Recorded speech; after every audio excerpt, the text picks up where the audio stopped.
Good afternoon, everyone, and welcome to AMP 22. Today, we're focused on ProForum, which for the first time ever, we're having a CPO Summit. I am so excited to host the CPO Summit, and it is brought to you by our title sponsor, Capital One, and our in-kind sponsor, Gartner Group. So just to give you a recap of what we did on yesterday during our annual meeting and award ceremony, we had a fantastic day. We started out with a moment of silence to remember those who are not with us this year, who were with us last year. And then we went into a presentation from our national president, Ms. Ying McGuire. She gave us an update on what we can expect over the next 50 years as NMSDC turns the corner on their 50th anniversary.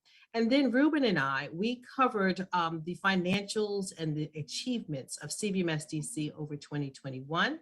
We had a changing of the guard where Jeff Conley, our immediate past chair, came on and introduced our new board members, recognized our outgoing board members, and then we broke and went to an award ceremony. So we had an award ceremony to recognize those in 2021, those corporate partners and those MBEs who stood out. So at a very exciting day, and I'm pleased to welcome each of you today to our corporate-only ProForum event. So now I'd like to bring up our title sponsor, Ruben from Capital One. Would you please join us on the stage? Hey, Dominique. Hi, How Ruben. are you? Great, thank you. How are you? I'm well, thank you. Yesterday was just fabulous. So I bring you greetings from the 51,000 plus associates at Capital One. I am Ruben Asando, Director of Supplier Diversity here at the company. We would have loved to host you all in person at our beautiful campus, but unfortunately the pandemic is still ongoing, so we're unable to. But hopefully you'll be able to have this virtual experience, one that's going to be equally compelling. At Capital One, we understand the value of engaging suppliers with different backgrounds, experiences, and perspectives to work side by side with us to enable better ideas, approaches, and solutions for our customers, associates, and broader community. As a company, we find motivation in our supplier partners and look for ways to establish mutually beneficial relationships with them. I hope you're able to use today's sessions to really learn, network, and meet others. Again, welcome. Thank you so much, Ruben. You reminded me, we have some guests with us today, and I didn't say who I was. I am Dominique Knowlton, the President and Chief Engagement Officer with CVMSDC. So thank you, Ruben, for your welcome. And now we're going to bring to the stage our new board chair, Ms. Deborah White from Sunoco. Deborah, come on down. Good. Hello, Dominique. Hello, Ruben. Hope you both are doing well. We are. Right. I'd like Hello, to welcome Deborah. everyone to our first ever Agility of Procurement session. Very excited to have our keynote speaker and our CPO panelists. Before we get started, I want to take this opportunity to thank our title sponsor, Capital One, for everything that their team has done to make these 2 days very successful. For the past several years, our supply chains have faced several disruptions. We all know about COVID, Winter Storm Uri, labor issues, freight constraints, the invasion of Ukraine, and recently, the Canadian rail strike. What's next? All this means is we need to be nimble. Our experts today are ready to share strategies to help us build a resilient supply chain while understanding risks and managing inventories. We all need to be very nimble. Thanks for your time today, and let's all get ready to listen and learn. Thank you so much, Deborah and Ruben. And that takes us to our keynote speaker. We're going to have Lisa Blake, Supply Diversity Manager from Altria, to introduce Lindsay. But Lisa Blake just won the Coordinator of the Year award on yesterday. So we are so proud of her. And I'm going to leave the stage and let you introduce our keynote speaker who's going to talk to us about trends in supply chain today. Thank you so much, Lisa. Thank you so much, Dominique, and thank you very much for the award that was presented yesterday. It's a great day to be alive. It's a great day to be at the CVMSDC CPO panel discussion. It is my pleasure to introduce Lindsay Azim. Lindsay serves as a senior principal analyst in Gartner's supply chain practice, focusing on sustainability and supplier diversity. Her cross-functional support includes building and advancing supplier diversity initiatives and supply chain sustainability strategy development. Prior to joining Gartner, Lindsay was a category manager at Unilever, managing responsible sourcing in the food and refreshments and packaging categories. Lindsay holds a master's degree in sustainability management from Columbia University. Impressive. So let's welcome Lindsay to the stage. Thanks, Lisa. Thank you so much for that introduction. Thanks, everyone, for joining the session today. As Lisa said, my name is Lindsay Azim. I'm a senior principal in research and advisory at Gartner. I work with CPOs on a range of different challenges, specifically, of course, related to sustainability and supplier diversity. And one of the questions that continues to come up is, how do we prepare our function to adapt and really thrive in the next normal? And that's what I'm here to discuss today.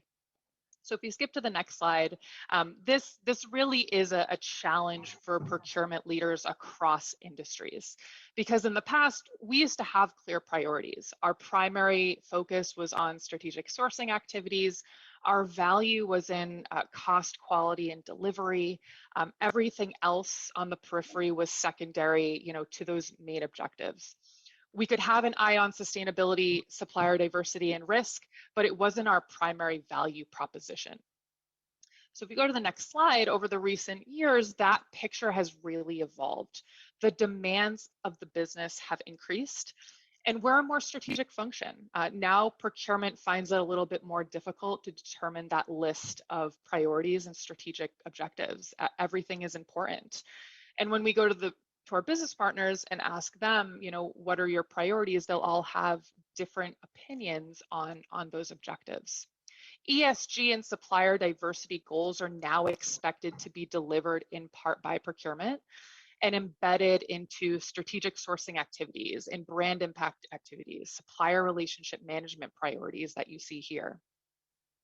So if we go to the agenda on the next slide, heading into 2022 and beyond, these are the 4 key issues that chief procurement officers should focus on to continue driving, the performance of their procurement teams.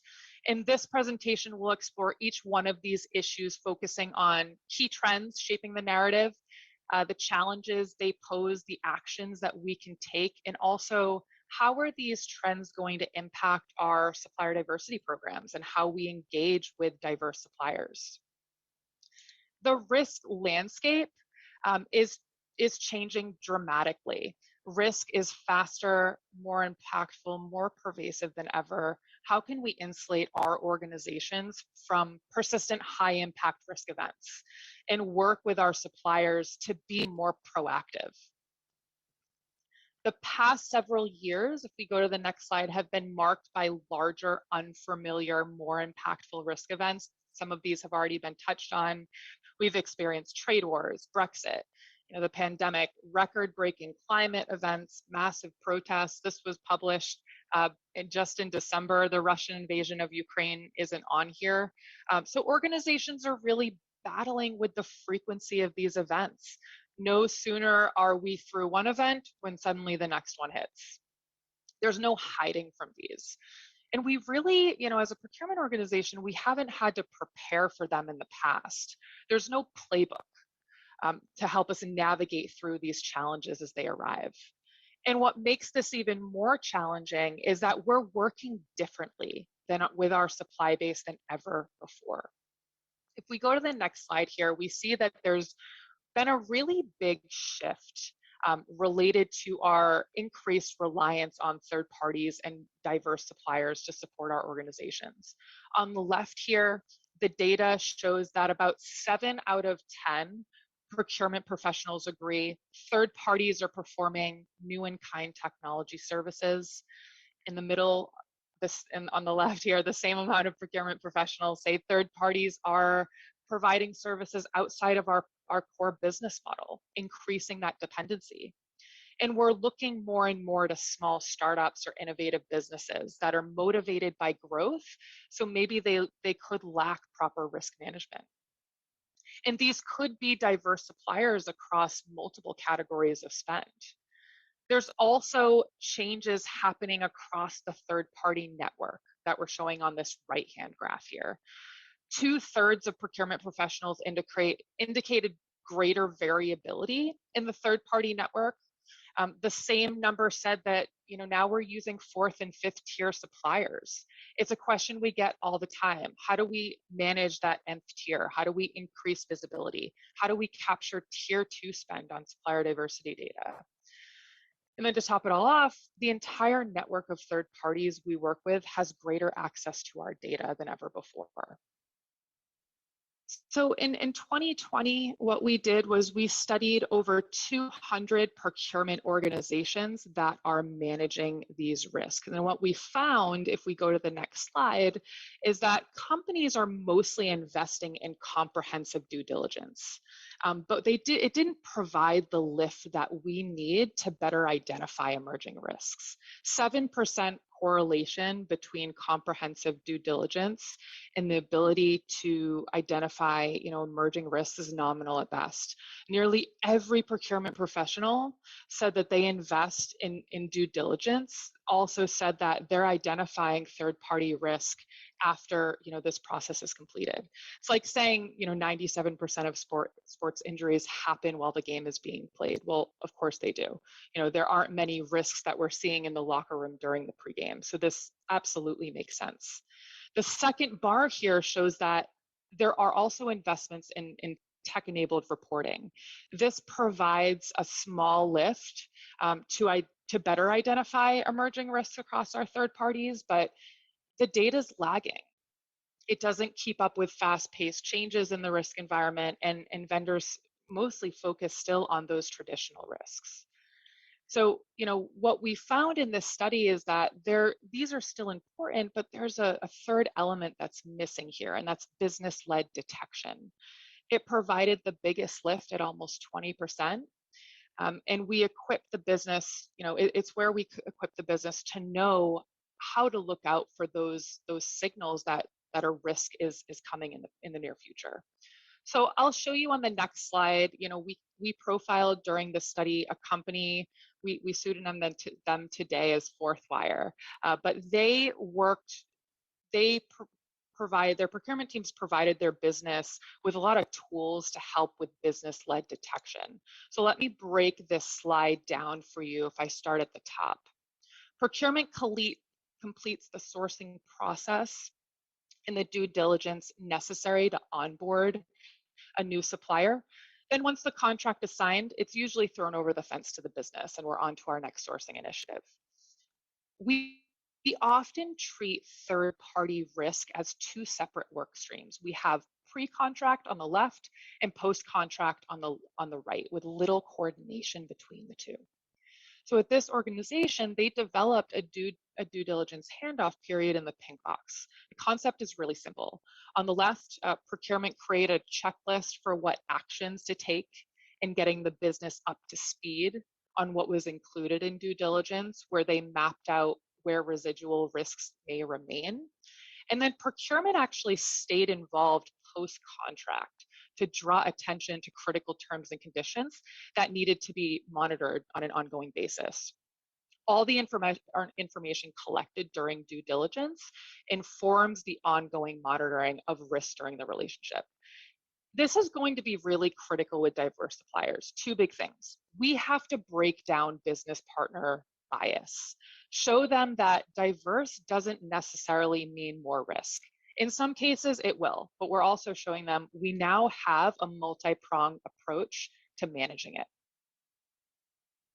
So if we go to the next slide, that closes the chapter on risk management. What I want to move into now is digital transformation.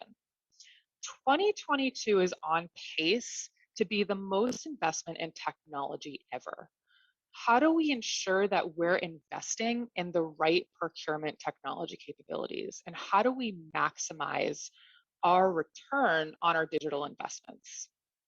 So if we go to the next slide here, I want to show you some data. The pandemic has accelerated the need for digital. Organizations without digital engagement solutions will really struggle to support remote working. Similarly, a lack of analytical insight to uncover hidden risks, those emerging risks, is in, even opportunities, is really going to throttle recovery as well. So CEOs and business leaders have responded to the crisis with a focus on technology-related priorities. You can see it's the second highest, cited priority at a 26% bump from just 1 year ago. For us in procurement, there's an expectation that these priorities are going to cascade down. And we want to ensure that this technology boom translates into targeted digital investments. So there's a huge opportunity here to focus on diverse suppliers in our technology roadmap, even diverse consulting services to implement digital solutions, or the change management piece. Help us with that. It's incredibly important, and it's a huge roadblock to getting the ROI in technology for a lot of organizations. So despite the increased focus in digital, our data tells us that procurement is still largely tactical. If we move to the next slide here, we can see that on average, procurement functions still has over a quarter of their team's time allocated to transactional activities. That's what we're looking on the left-hand side here. These are things like processing POs. So this percentage has fluctuated a bit over the years, but it's not going down. So our functions resources are still tied up in places where technology can do a better job. On the right-hand side, when we look at the savings per FTE that procurement has been able to deliver, we can notice a pattern here. In recent years, where our time was allocated to transactional activities, our savings, where the time was higher, rather, the savings per FTE was lower. And that makes sense. More transactional activities, that our teams are executing, they have less time to deliver on savings. So that's why investing in the right technology tools is absolutely critical. So I want to move on to the next slide, which is the hype cycle. The best course of action that we can take is to align our procurement technology investments with the current state of technology maturity. So this is specifically for sourcing and procurement solutions. So this is a starting point. Should we wait to take a moderate approach, wait for technology to mature before investing in them? Should we invest early, be the first adopter? So we use the hype cycle to weigh some of these questions for us. So it drills down into 5 key phases, starting with the innovation trigger. This is a potential technology breakthrough that kicks things off here. Often at this point, there's no commercial viable solution has been proven yet. So these are a lot of those startup organizations. Next comes peak of inflated expectations. Early publicity produces several success stories, which are often accompanied by a lot of failures. And this is where, for the first time ever, we've added supplier diversity solutions. Very exciting for this ad this year. And I'm going to go into use cases for supplier diversity solutions on the next slide as well. The next stage, if we go back, sorry about that. Trope of disillusionment, interest wanes as experiments and implementation fail to deliver. Investments continue only if the surviving providers improve their products to the satisfaction of those early adopters. Slope of enlightenment, we're starting to see now how the technology can benefit the enterprise. It's more widely understood. So now we see risk-averse enterprises start investing. Plateau of productivity, mainstream adoption takes off. The technology's broad market applicability and relevance are clear. So we can use our digital roadmap to utilize diverse suppliers in any of these stages, or we can also invest in technology to help our program grow, which is going to be on the next slide here. Third parties can take on a broad range of supplier diversity of activities, whether it's through an automated portal or services like following up on certification status. For those of you in the early stages of your programs, technology can help get a baseline of what's currently in your supply base with data enrichment. validate the supplier's diversity status, track spend metrics and other metrics. You can use, third parties they have databases to identify diverse suppliers in different categories and track economic impact metrics. So there's a lot of different options on the market. Capabilities really vary by vendor, whether they do, tier 2 tracking, economic impact reporting. Not all of them do, but there are some great options out there. As you're building a digital roadmap, just beware of value leakage that I'm going to show here on the next slide. There's 2 factors that have to be in line in order to generate a positive ROI for technology investments: governance maturity and technology maturity. Governance maturity on the left axis represents investments in process and organizational upgrades, new workflows within your organization, policy, staff competencies, change management, maybe even role redesign. Technology maturity on the bottom axis represents investments in the actual technology themselves. P2P, advanced analytics, robotic process automation, these are just to name a few. A lot of organizations today are focused on the bells and whistles of the latest technology without paying attention to how they deploy and use them fully. So the growing disconnect has significant implications. Gartner research shows here in the box that up to 41% of anticipated ROI can be lost due to poor governance. So that ends our chapter on digital transformation. What I want to move to next is the future of work. Last year, of course, changed how and where people work. These emerging threats and opportunity also demand more strategic capabilities from our staff, including how we manage diverse suppliers, sustainability, all of these more value-add activities. So how can we improve the strategic performance of our teams given this new work-life change? In a recent Gartner survey, we learned that there's 3 common challenges among CPOs for this coming year. When we asked what's the biggest challenges to achieving 2022 priorities on the left, lack of skills and ability to hire were at the top. We have a resourcing issue, and it's been exacerbated by the Great Resignation. 92% of organizations expect some employees to work from home. The way we work now is different. What employees expect out of work is different. Finally, on the right, only 11% of CEOs told us that cost management is a top 5 priority. So knowing that procurement's role historically has been in cost management, we need to evolve our value proposition as a function. Show how we can support in different ways when cost is going to be less important. So I'm going to dive into each of these a bit further and how specifically they're going to impact diverse suppliers. So starting with resourcing.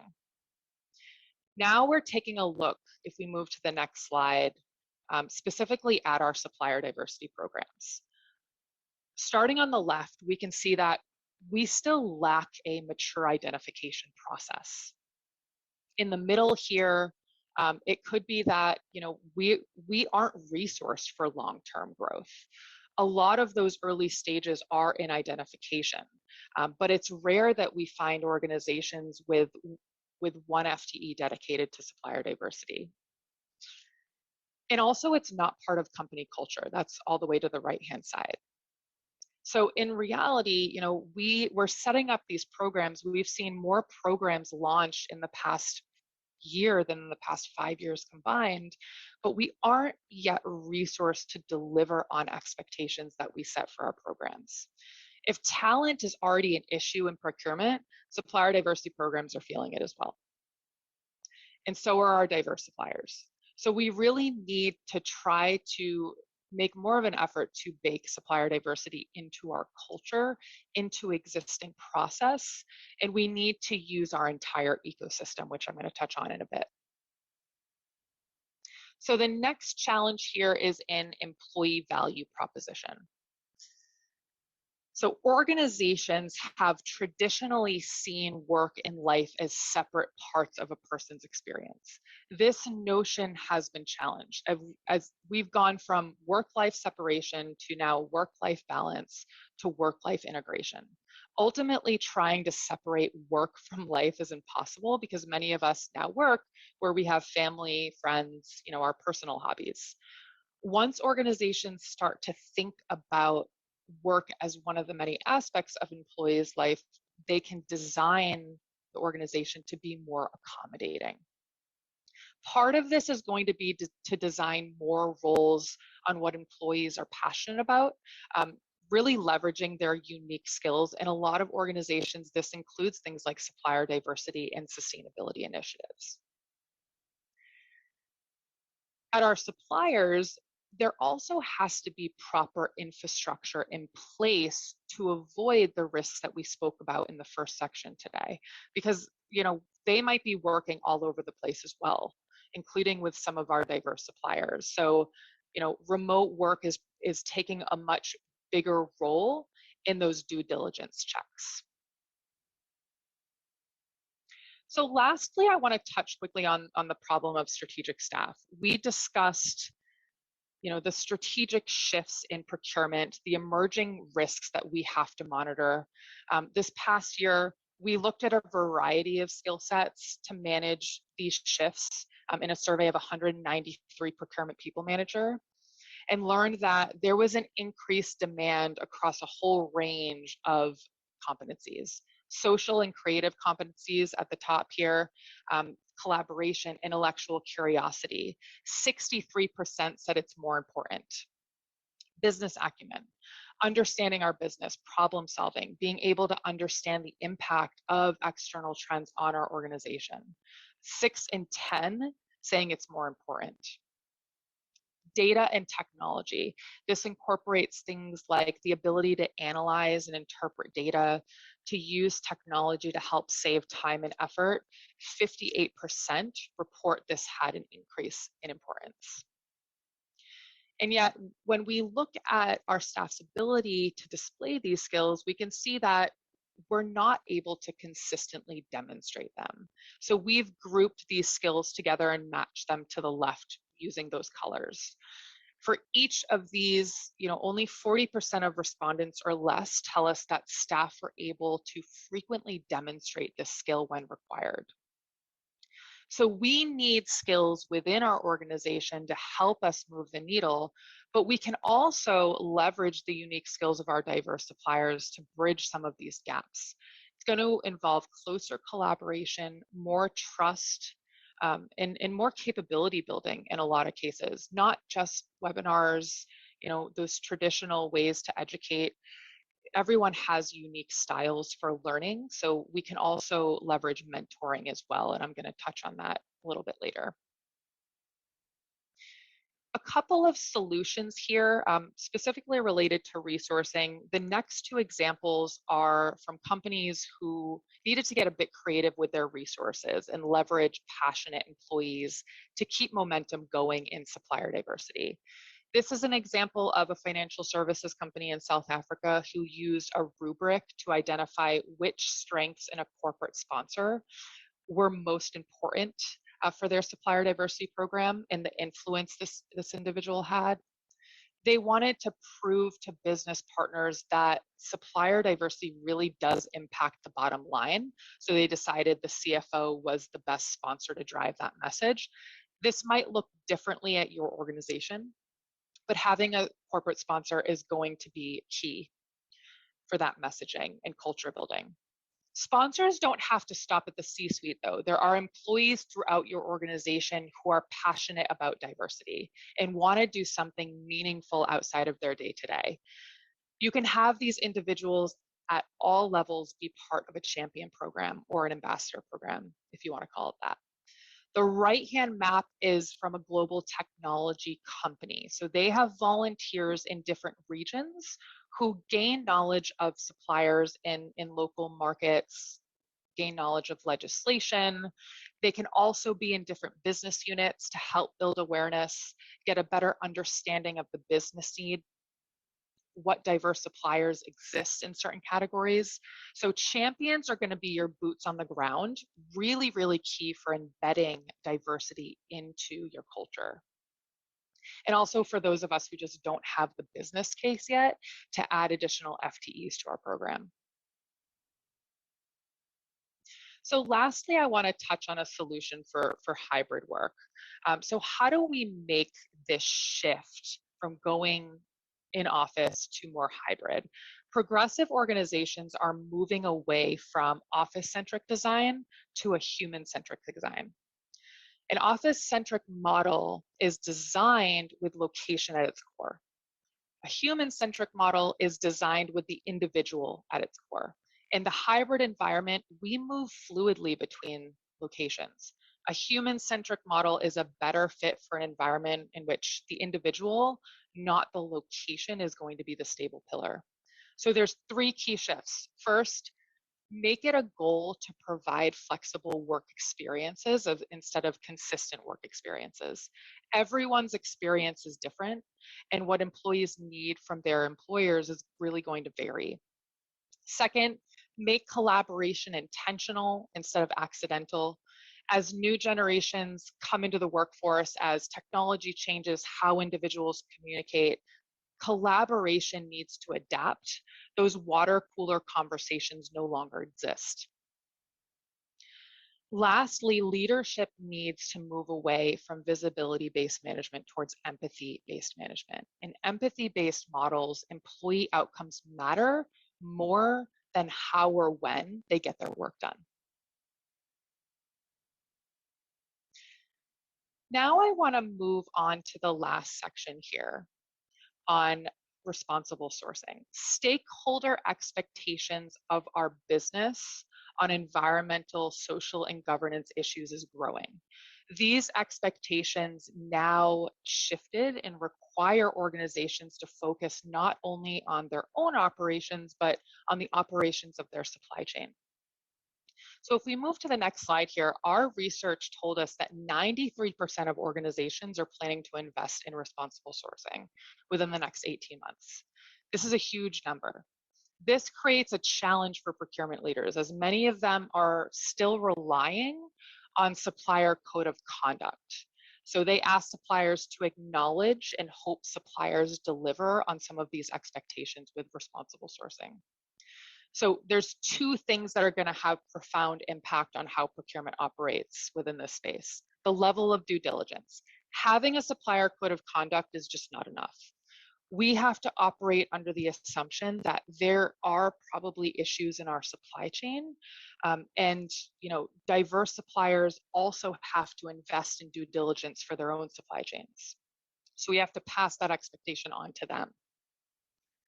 The types of issues that we're asking suppliers to address also is changing. Companies are placing increasingly complex demands on their supply base.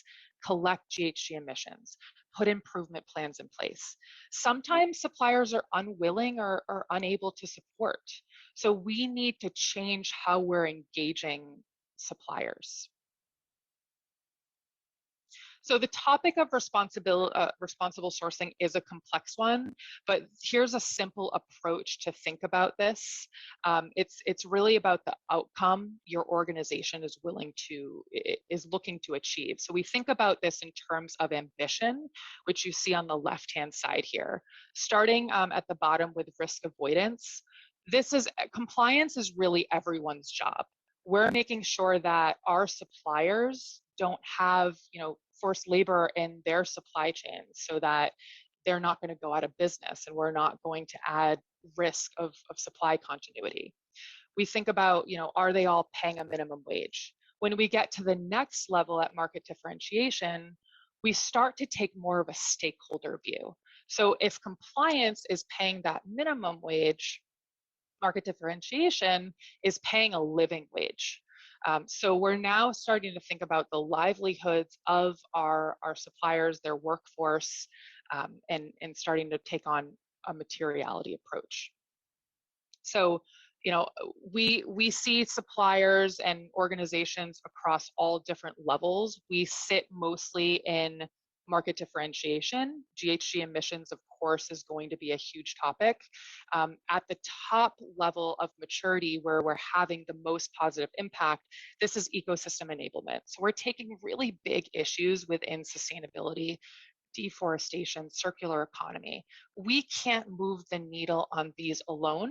So then, at this level, we start to partner, use that ecosystem of peers, even competitors, to start moving the needle. So there's examples across all three levels for environmental and social initiatives. If we move to the next slide here, something key for procurement leaders to consider is how are we going to make our responsible sourcing goals relevant to our organization and also our suppliers?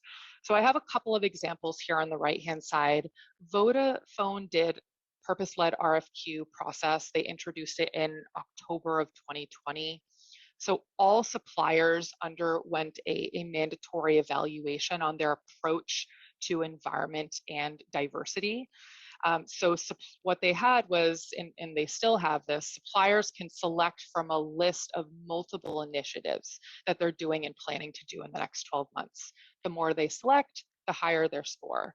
And then all selections and commitments are embedded into contractual obligations. BMW are not just asking suppliers to acknowledge their code of conduct, they're asking suppliers to submit a self-assessment to validate, all during that bidding, and sourcing phase. So we need to start leveraging diverse suppliers for more strategic initiatives like sustainability, but they may need capability building. So that's what I'm going to get into in the last example that I have to share here. This is an example of a global insurance company who created a mentorship program to upskill diverse suppliers.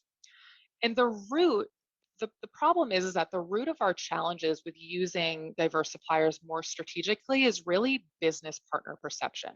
So if we look at this chart here, we have retention on the left axis, time across the bottom. Starting at the top trajectory, these are larger, well-known suppliers.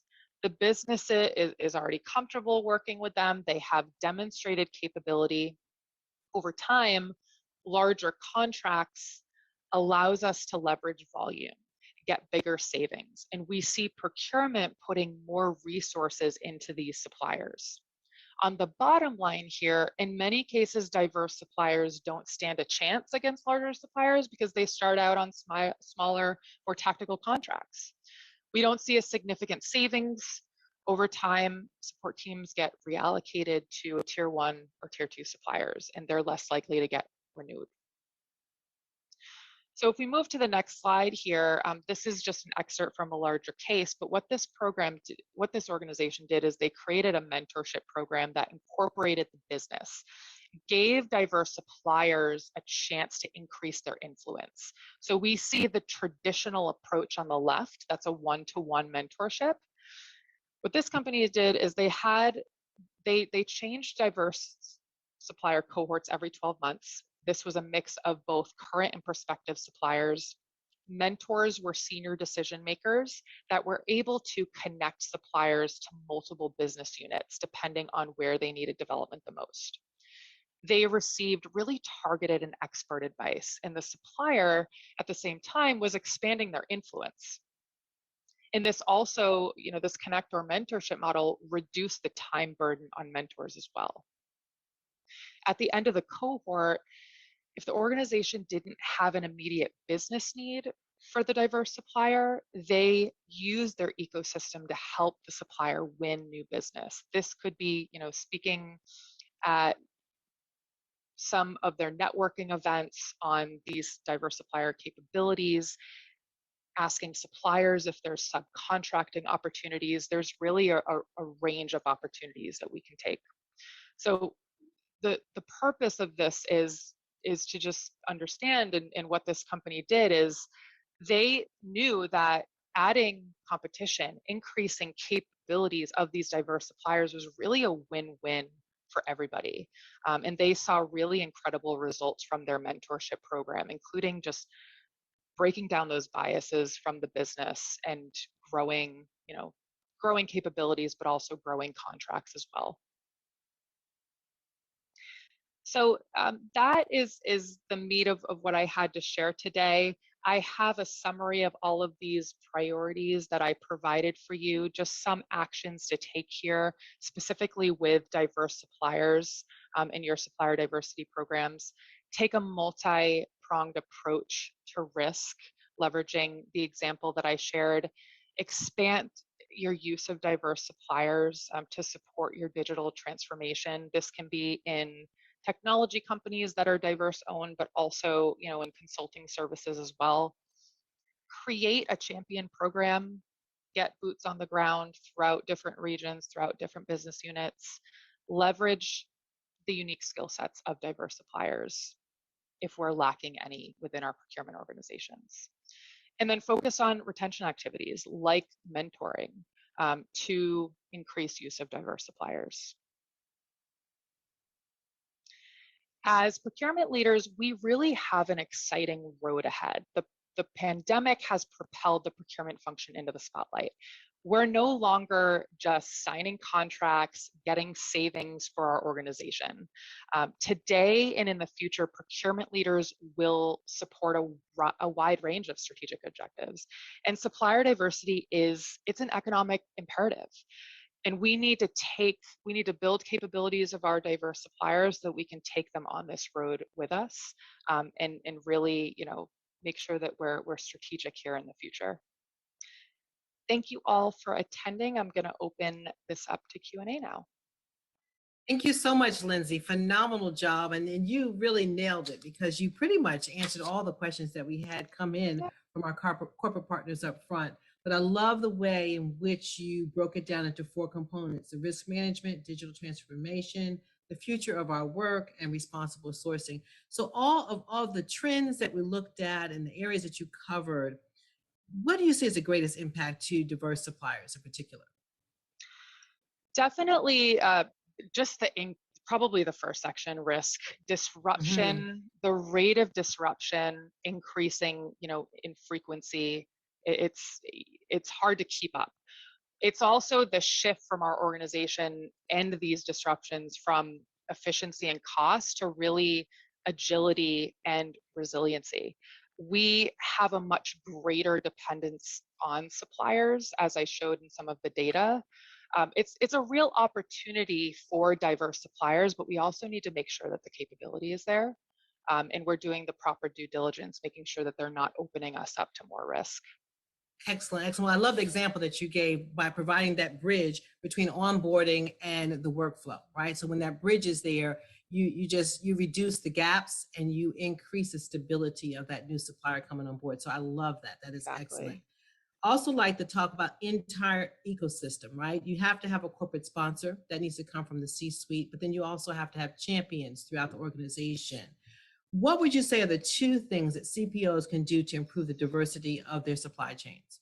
Yeah, so I touched on this a little bit in that last section, but we need to focus more on retention activities.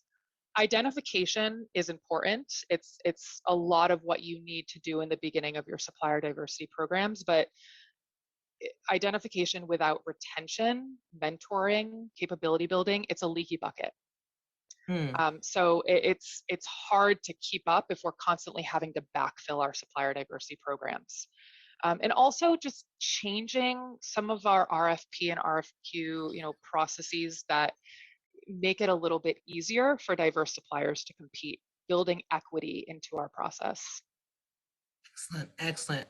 And then there's 2 more questions coming in. What is the top innovation that you see impacting supply chains in the next 10 years? That's a good question. If you look at our hype cycle across all of our different practices, and even in the one that I showed today, autonomy is there in the innovation trigger, which is its predictions over the next 5 to 10 years. So I talked about labor shortages. In autonomy, of course, there's no human intervention. It's going to fix a lot of those problems that we have with labor shortages, but also, with logistics problems, the backup that we're seeing in ports. Pre-pandemic, the business case was a little bit harder to experiment with robotics and autonomous procurement, but I would say, there's a lot more organizations who are willing to invest today. Okay, excellent, excellent. And do you foresee what impact do you foresee the current war in Ukraine will have on the U.S. supply chain and diversifiers in particular? Yeah, so it's going to be in likely supply chain disruption in critical minerals, energy dependencies. It's going to be interesting how that shakes out in the coming months. So we're going to have material cost increase. If you have lower tier suppliers that are in affected areas, you need that visibility. A lot of organizations don't yet. They are investing now or are looking to map their value chains better. There's also going to be, logistics issues, key ports that are connecting in that area, east and west. I always will say this is an opportunity for diversifiers. We saw a lot of diversifiers step up during the pandemic, and I think that they will continue to do so in local markets as the Ukraine, the Russian invasion of Ukraine shakes out. Yes, absolutely, absolutely. Okay, so there's one more question coming in from Teams. If we can have that question put back into Teams because it kind of disappeared for me. They were asking about the magic 4 quadrants, and so if that question can come back, okay. Is there a magic 4 quadrant rating of the technology providers? So we do have a magic quadrant for sourcing and procurement P2P solutions specifically. Okay. If that is the question, I'm happy to send it complimentary and follow up if that's helpful. But yes, we do rate. We have a P2P procure to pay magic quadrant specifically. Okay. So outstanding. Yeah. All right. Thank you so much for that. And thank you for providing this information to our audience. Gartner provided this information pro bono to CVMSDC, and we are very grateful for your support, the investment and time that you took to pull all this together. So thank you so much, Lindsay. We are going to pull Julie Rakes back up to take us to a commercial break. Thank you so much, Julie. Yes, indeed. Thank you, Dominique. I would like to introduce our first MBE Spotlight for today, All About Presentations, founded by Andrea Lyons. All About Presentations is the premier company for corporate event management and films supporting strategic communications, training, and marketing efforts. So let's roll the tape. Thanks. I was working at a very large organization when, after a year long of working as hard as I possibly could, I received a performance review that was not what I expected. The focus of my review was on improving my weaknesses, and by the end of the meeting, I felt so exhausted and a little despondent. When I got home that day, I turned on the television to catch the Oprah Winfrey Show. The featured guest for the episode was Dr. Oz, who was so passionate and knowledgeable when talking about the human body. I was mesmerized by the zeal he had for his craft. And later that episode was Marcus Buckingham, author of Now Discover Your Strengths. He illustrated how we should focus our energy on doing activities that make us feel strong and continuing to develop skills with which we are naturally gifted versus trying to improve our weaknesses. And that's when it struck me. What if everyone, from teachers to doctors to the barista at Starbucks, could match their passion, like Dr. Oz, with their strengths? How much more could we as individuals accomplish? How many more medical and scientific breakthroughs would we have? How many more Michelangelos or Da Vinci's would there be?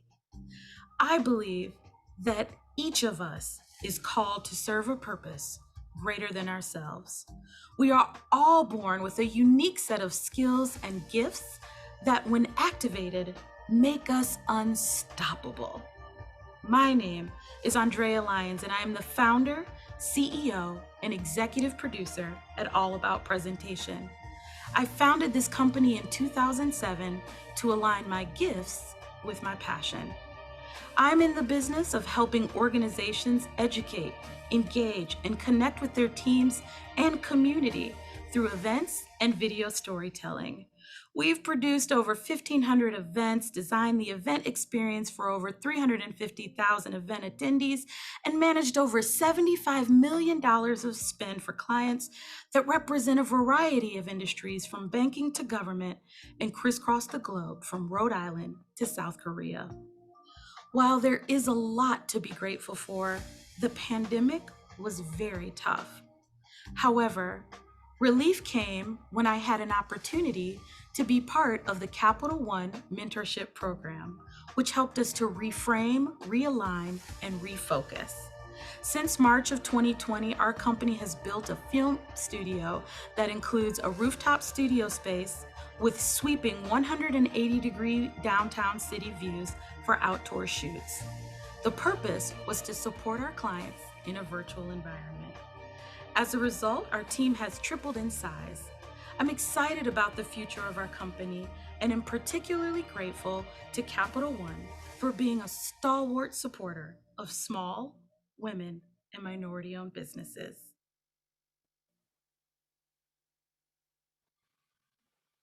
All right, that was awesome.